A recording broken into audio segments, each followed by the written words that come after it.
Good morning students, NEET का notification आ गया है। आप में से काफी सारे लोग हे भगवान मानो जलजला आ गया हो, दौड़ रहे इधर उधर टेलीग्राम ग्रुप, यूट्यूब वीडियोस। शांत गदाधारी भीम शांत। यदि आप सीरियस नीट एस्पिरेंट हैं, don't waste your time on this. मैं आपको क्विक समरी बता देता हूं नीट 2024 नोटिफिकेशन की, बता देता हूं अलग अलग पेजेस पे क्या है। अभी फॉर्म भरने की कोशिश मत करिए। सारे लोग जो बिल्कुल भी सीरियस नहीं है, अभी घुस के ये वाला काम सबसे पहले कर देना चाहते हैं। मानो नोटिफिकेशन में ये भी लिखा हुआ है जो सबसे पहले फॉर्म बनेगा उसे 100 नंबर एक्स्ट्रा मिलेंगे। ऐसा कुछ भी नहीं लिखा हुआ, मैंने पूरा नोटिफिकेशन पढ़ लिया। ठीक है, नोटिफिकेशन में कुछ इंटरेस्टिंग चीजें हैं। जैसे एक इंटरेस्टिंग चीजें है कि सेंटर के अंदर smoking is not allowed. Awesome.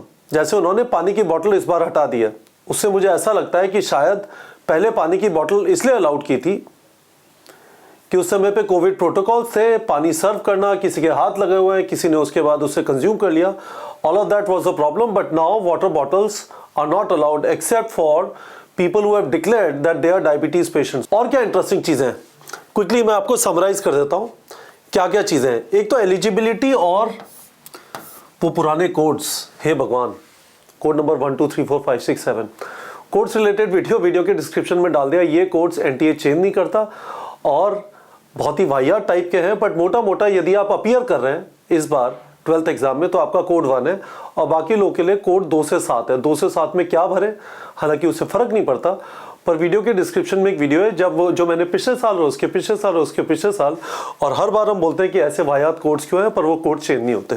By the way मुझे ऐसा लगता है कि एनटीए के अंदर कोई सीरियसली मेहनत नहीं करता। ज़्यादातर चीज़ें जो पिछले साल के डॉक्यूमेंट की है ऐसी की ऐसी उठा के डाल दिए। हालांकि दुनिया बदल गई है, यूक्रेन रशिया का वॉर भी चालू हो गया है और भी बहुत सारी चीज़ें हो चुकी हैं। तो नेक्स्ट चीज़, तो एलिजिबिलिटी वही है आपकी। तो एलिजिबिलिटी के अंदर क्या क्या है, 17 ईयर्स आपकी एज होनी चाहिए, मिनिमम 17 ईयर्स होनी चाहिए 31 दिसंबर 2024 को। पहली चीज़ ये है, अपर एज लिमिट है नहीं, थैंक गॉड, है ना, ये तो बच्चे परेशान होते रहते थे। इन्होंने इसमें मेंशन किया है कि जनरल और ईडब्ल्यूएस के लिए फिजिक्स, केमिस्ट्री, बायोलॉजी के अंदर 50% एग्रीगेट होना जरूरी है और एससी, एसटी, ओबीसी के लिए पीसीबी का एग्रीगेट 40% होना जरूरी है। हालांकि ये वाली चीज़ एनएमसी ने हटा दी थी, पर इन्होंने मेंशन किया है। नेक्स्ट चीज पे आ जाता है, वर्टिकल एंड हॉरिजॉन्टल रिजर्वेशन। इस समय पे आपको किसी भी सर्टिफिकेट की जरूरत नहीं है। इस समय पे आपको किसी भी सर्टिफिकेट की जरूरत नहीं है। ईडब्ल्यूएस और ओबीसी सर्टिफिकेट का कोई परफॉर्मा भी नहीं दिया हुआ है इस बार के नोटिफिकेशन में। पिछले बार के नोटिफिकेशन से वो परफॉर्मा निकाल के हमने नीट प्रेप के टेलीग्राम चैनल पर डाल दिया। टेलीग्राम चैनल का लिंक वीडियो के डिस्क्रिप्शन में। बाय द वे गाइस, इस वाले चैनल को सब्सक्राइब कर लीजिए। मैं आपसे एक्सपेक्ट कर रहा हूं कि आप 13 या 14 तारीख को ये वाला काम करिए एप्लीकेशन फॉर्म भरने का। अभी मैं आपको समराइज कर दे रहा हूं। मैं उसको स्पेसिफिकली इसलिए बोल रहा हूं, आप जब अभी भरने की कोशिश करेंगे, जब सारी जनता भरने की कोशिश कर रही है, site is very very slow, it behaves funny. कई बार ये होता है कि आपका पेमेंट आपने किया, फिर वो पेमेंट अटक जाता है, आप उसे कर नहीं पाते और परेशान होते हैं। एनटीए के यहाँ फोन उठाने वाले बहुत कम लोग बैठे हुए हैं। ये मैं आपको अपने पर्सनल एक्सपीरियंस से बता सकता हूँ कि आई एम रीजनेबली श्योर जब आप फोन करेंगे तो या तो सामने वाला उठाएगा नहीं, और उठाएगा तो उसे पता नहीं होगा कि आपके क्वेश्चन का आंसर क्या है। तो it is a good idea that please wait for 3-4 days. Traffic थोड़ा शांत हो जाएगा और उसके बाद भरने की कोशिश करिएगा। वर्टिकल एंड हॉरिजॉन्टल रिजर्वेशन मैंने यहाँ पे लिखा है, मैं आपको क्विकली समझा देता हूँ वर्टिकल और हॉरिजॉन्टल का मतलब क्या है। तो SC 15%, ST 7.5%, OBC 27%, EWS 10%, remaining इसको हम बोलते हैं ओपन कैटेगरी। इसका मतलब ये नहीं है कि बाकी सीटें जनरल कैटेगरी के लिए रिजर्व्ड है। इसका मतलब ये है कि जो बची हुई सीटें हैं उस पे कोई भी अप्लाई कर सकता है, पर इन वाली सीटों पे सिर्फ इन कैटेगरीज के हिसाब से होगा, है ना। और इन सब का तो इसको बोलते हैं वर्टिकल रिजर्वेशन, है ना। तो आप ऐसे सोच लो, है ना, SC, ST, OBC, EWS, general category, ये तो वर्टिकल रिजर्वेशन हो गया। फिर इसका हॉरिजॉन्टल है इस तरह से इन सब में 5% reservation person with benchmark disabilities के लिए। तो वर्टिकल और हॉरिजॉन्टल रिजर्वेशन मैंने आपको एक्सप्लेन कर दिया। सिलेबस और FAQs, by the way guys मैंने यहाँ पे पेज नंबर दिया हुआ है। एलिजिबिलिटी पेज नंबर 21 पे है, वर्टिकल हॉरिजॉन्टल रिजर्वेशन पेज 27 से 39 तक दिया हुआ है। हालांकि इसमें 2 पेजेस आपके नॉर्मल रिजर्वेशंस के बारे में, बाकी सारे में उन्होंने PWBD person with benchmark disabilities के बारे में एक्सप्लेन किया। सिलेबस एंड एफएक्यूज यहाँ महान है, मतलब यहाँ पे उन्होंने क्या किया, इंसेक्ट ब्रैकेट में फ्रॉग रखा, फिर जो एनएमसी का नोटिफिकेशन था ऐसा का ऐसा उठा के छाप दिया, जिसमें एफएक्यूज में लिखा हुआ था देखते हैं, मज़ेदार चीज़ है। आई लव दिस थिंग, ये फ्रॉग वाली चीज़ है ना, मतलब आते ही आई गेट सुपर एक्साइटेड। तो इसको ज़रा देख लेते हैं।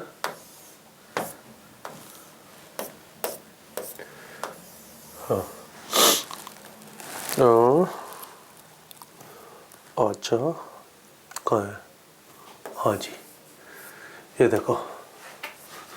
तो भाई लोग है ना, इतनी मेहनत होती है गाइस। तो चीज़ क्या है, आपने ऊपर फीस वगैरह देखी होगी, अभी मैं दिखाता हूँ, है ना, चलो देख ही लेते हैं। तो देखिए इतनी फीस है, 1700, 1600, 1000। 1700 जनरल एनआरआई के लिए, जनरल ईडब्ल्यूएस ओबीसी एनसीएल के लिए 1600 और SC ST PWBD third gender के लिए 1000। तो करीब 21 लाख एस्पिरेंट्स होंगे।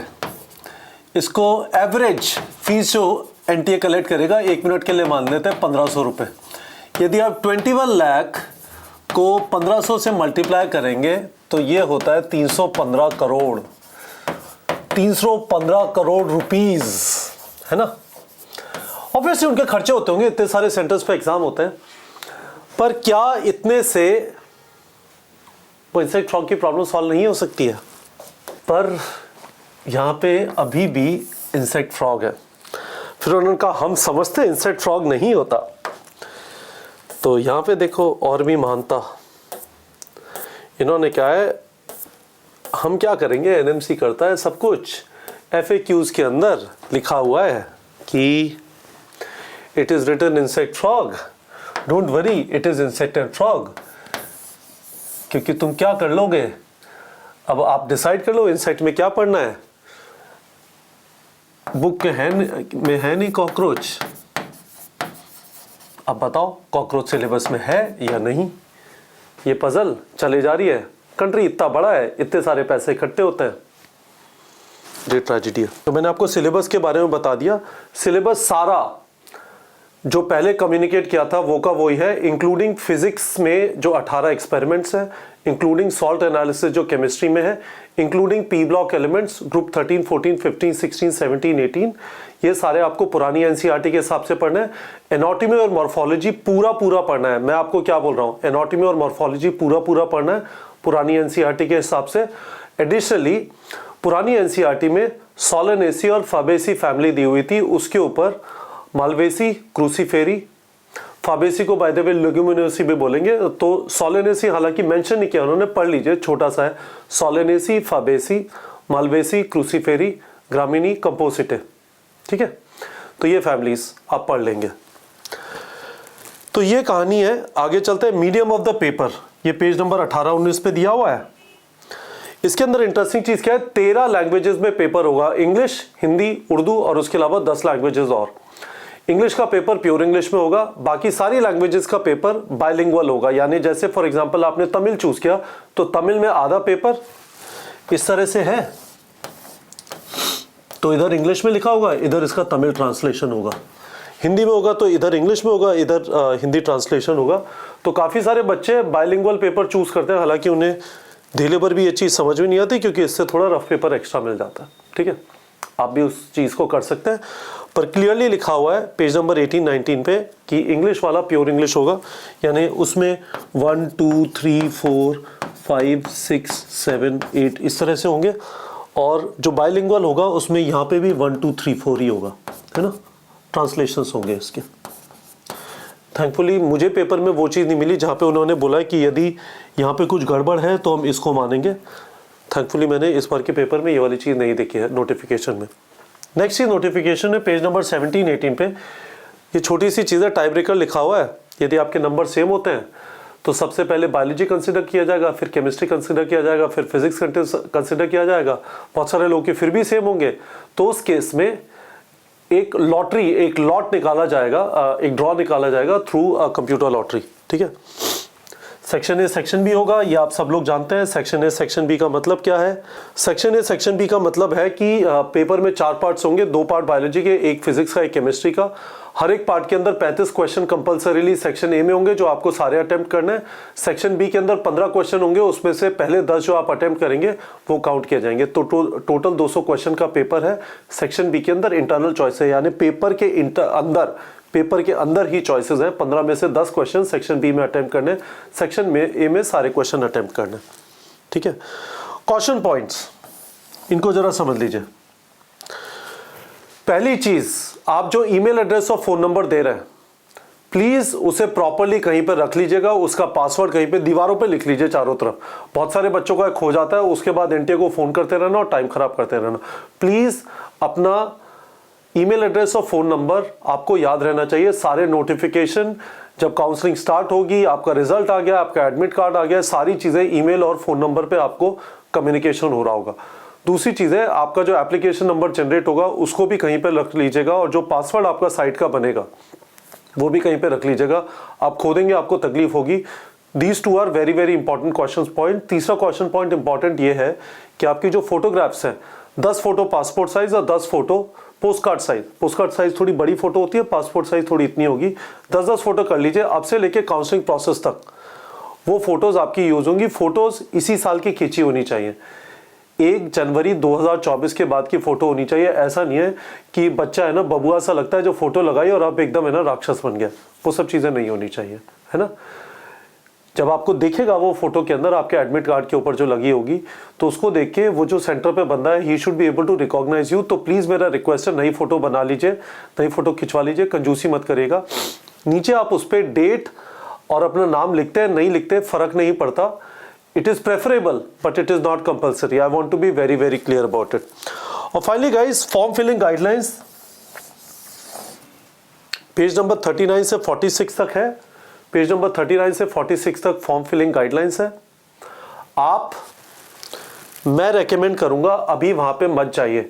अभी अपना फोकस अपनी तैयारी पे रखिए, अभी अपना फोकस एमसीक्यू प्रैक्टिस पे रखिए, अभी अपना फोकस सिलेबस कंप्लीशन पे रखिए, अभी अपना फोकस टेस्ट लिखने पे रखिए। आज बहुत सारे सेंटर्स में हमारा टेस्ट हो रहा है, वो फिर कल और परसों भी होगा। टेस्टिंग करिए guys. All of this will not get you selected in NEET. ये चीजें जरूरी हैं, इसके थ्रू आप एलिजिबल होते हैं एग्जाम लिखने के लिए, पर इसके थ्रू आप गवर्नमेंट कॉलेज के लिए एलिजिबल नहीं होते। गवर्नमेंट कॉलेज के लिए एलिजिबल होने के लिए आपका स्कोर 620 प्लस होना पड़ेगा। गवर्नमेंट कॉलेज में एलिजिबल होने के लिए आपका स्कोर 620 प्लस होना पड़ेगा। So please don't waste time going through videos, Telegram channels, discussions. It is all perfectly waste. एक और चीज जो इंपॉर्टेंट है, जो मैं बता देना चाहता हूं, वो ये है, अभी आपको किसी भी सर्टिफिकेट की जरूरत नहीं है। अभी आपको किसी भी सर्टिफिकेट की जरूरत नहीं है। बट आप इस समय पे जो डिक्लेयर करेंगे अपनी कास्ट, यदि आपको रिजर्वेशन चाहिए तो आप उसको बाद में चेंज नहीं कर सकते हो। सो फॉर एग्जांपल, यदि आप ओबीसी के हैं और अभी डिक्लेयर कर देते हैं कि आप जनरल के हैं, तो बाद में चेंज नहीं कर सकते कि नहीं मैं तो ओबीसी का हूं। ठीक है। दूसरी चीज, यदि आप ओबीसी डिक्लेयर कर देते हैं और आपके पास बाद में सर्टिफिकेट नहीं बनता, इस नोटिफिकेशन में ये नहीं बताया गया है कि आपको ओपन कैटेगरी में ऑटोमेटिकली कंसिडर कर लिया जाएगा, but that is generally the rule. Open category उन केसेस के लिए होती है जहां पे by the nature of it, तो आपको यदि कॉन्फिडेंस है कि आप सर्टिफिकेट बनवा लेंगे तो आप अपनी कैटेगरी भरिए, जनरल कैटेगरी मत भरिएगा। जनरल को आप बाद में चेंज नहीं करा पाएंगे, ओबीसी को आप बाद में भी आप बाद में चेंज नहीं करा पाएंगे। पर यदि आप ओबीसी का सर्टिफिकेट नहीं अरेंज कर पाते या ईडब्ल्यूएस का नहीं अरेंज कर पाते, तो ऑटोमेटिकली आप ओपन में कंसिडर कर लिए जाएंगे। ठीक है। एक और चीज, इन लोगों ने काफी गफलत मचाई है इस चीज को लेके। कोर्ट्स वाली जगह पे, ये जो कोर्ट्स है, पेज नंबर 21 पे शायद उन्होंने लिखा हुआ है कि अभी भी सुप्रीम कोर्ट में चल रहा है। ऐसा कुछ नहीं है। ठीक है। तो यहाँ पे ये मैंने बता दिया 13 लैंग्वेजेस, 1 2 3 4 5 6 7 8 9 10 11 12 13, है ना। ये वाली चीज़ अजीब सी चीज़ है, ये होनी नहीं चाहिए थी, नोटिफिकेशन में कर दिया। मैं बताता हूँ क्यों नहीं होनी चाहिए थी। क्योंकि एनएमसी का नोटिफिकेशन आता है 22 नवंबर को, जिसमें उन्होंने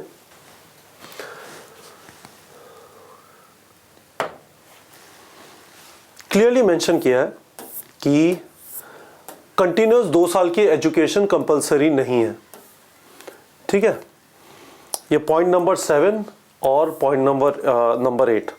Just to be sure, NMC is the competent authority to decide who will take admission in medical colleges. NTA is not.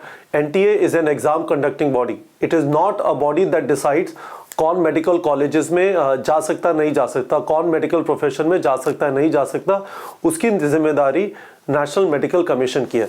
ठीक है, तो नेशनल मेडिकल कमीशन ने क्लियरली यहाँ पे ये सारी चीज़ें क्लियर कर दी थी। एज क्राइटेरियन होगा, हालांकि एनटीए ने भी वो बोला है। दूसरी चीज़, जो प्राइवेट कैंडिडेट्स हैं जो ओपन स्कूलिंग की है, बहुत सारे लोग जो बाद में जाके समझते कि नहीं मुझे तो हेल्थ प्रोफेशन में जाना था, वो प्राइवेट कैंडिडेट बनके बायो, फिजिक्स, केमिस्ट्री वगैरह लिख के एग्जाम लिखते हैं और उसके बाद नीट के लिए एलिजिबल होंगे नहीं होंगे। वो एलिजिबल हैं, 100% एलिजिबल हैं, क्योंकि this supersedes everything. This is a notification 22 November जो एनएमसी का है। एनटीए ने इसके अंदर गफलत मचाई है क्योंकि लार्जली आलस है। ये वाली चीज़ इट इज़ इररेलेवेंट, बट सरकारी तंत्र है, क्या कर सकते हैं, है ना गाइस। इस वाले चैनल को सब्सक्राइब कर लीजिए। हम आपको सारी चीज़ें, कैसे आप फॉर्म भरेंगे, किन चीज़ों का ध्यान रखना है, उन सारी चीज़ों का इस वाले चैनल पे जवाब दे देंगे। आपके कुछ स्पेसिफिक क्वेश्चंस हैं वो भी इस वाले वीडियो के कमेंट सेक्शन में पूछ सकते हैं, पर मैंने आपको एक लार्ज समरी दे दी है। आपकी लास्ट डेट देखिए, टाइम है 9 मार्च है, जल्दबाजी करने की जरूरत नहीं है, आराम से कर सकते हैं। 9 मार्च तक आप अपने स्टेप्स, अपना रजिस्ट्रेशन बनाने का, उसके बाद फॉर्म भरने का, उसके बाद फी वगैरह पे करने का last date for payment of fee is 9 March 2024। ठीक है, हमें एक और चीज़ जो पता है वो डेट है 5 मई 2024। जो चीज़ें हमें अभी उन्होंने नहीं बताई है वो ये है, यहाँ पे फीस लिखी हुई है, आपको कौन सा सिटी मिला है वो बाद में बताएंगे, आप एडमिट कार्ड कब मिलेगा वो आपको बाद में बताएंगे, आपका रिजल्ट कब आएगा वो भी आपको बाद में बताया जाएगा। इनफैक्ट यहाँ पे लिखा हुआ है 14 जून को रिजल्ट आ जाएगा। 5 मई को एग्जाम है, 14 जून को रिजल्ट आ जाएगा। रिकॉर्डेड रिस्पॉन्स कब आएंगे ये आपको बाद में बताएंगे। ठीक है, so these are majorly the dates. तो फुली गाइस, मैं आपको वापस इस वाले वीडियो के थ्रू ये बता देना चाहता हूँ, बिल्कुल भी है ना टाइम वेस्ट मत करिए इस वाली चीज़ के ऊपर। There is enough time. It is around a 2 hour process. आप अपनी मार्कशीट्स वगैरह अरेंज कर लीजिए, क्योंकि आपको नंबर भरने होंगे 10th 11th 12th के। मेरी अंडरस्टैंडिंग है कि काफ़ी सारे स्टूडेंट जो प्राइवेट कैंडिडेट होते हैं वो 11th के नहीं भर पाएंगे, तो एक बार आप भर के देख लीजिए। मुझे ऐसा लगता है कि वहाँ पे आप नहीं भी भर पाएंगे तो इट शुड बी ओके, या फिर आप जो भी सब्जेक्ट आपके पास थे वो भर पाएंगे, that should be okay. But उसके अंदर एनटीए ने I don't think they have done a good job. उन्होंने तमिलनाडु के स्टूडेंट्स के लिए 10th के अंदर, क्योंकि 2021 के अंदर कुछ इश्यू था, तो उसको उन्होंने बहुत सुंदर तरीके से कैप्चर किया। But overall they have missed out on this thing. 11th वाला यहाँ पे देना नहीं चाहिए था, बट नॉनदलेस मैंने आपको समराइज कर दिया सारी चीज़ें। मेरा आपको रेकमेंडेशन है, please don't waste time on this. Please don't try and fill the application form right now. Take your time, अभी जल्दी नहीं है, 13-14 को भर लेंगे। मैं उससे पहले आपको और कुछ भी इंफॉर्मेशन चाहिए, इनफैक्ट कोशिश करूंगा कि एग्जैक्टली आपको सारा प्रोसेस कैसे होगा, कैसे आप फॉर्म भर सकते हैं, एक सैम्पल डेमो टाइप का फॉर्म भर के आपको हम लोग बता देंगे। But guys, this is pretty much it. I want you to focus on physics, chemistry, biology. I don't want you to focus on application filling. इस वाले चैनल को सब्सक्राइब कर लीजिए। हमारी कोशिश यहाँ पे रहेगी, हम आपको regularly practical guidance, motivation, mentorship देते रहे और कोई ढिंचक ना हो। ठीक है बच्चों।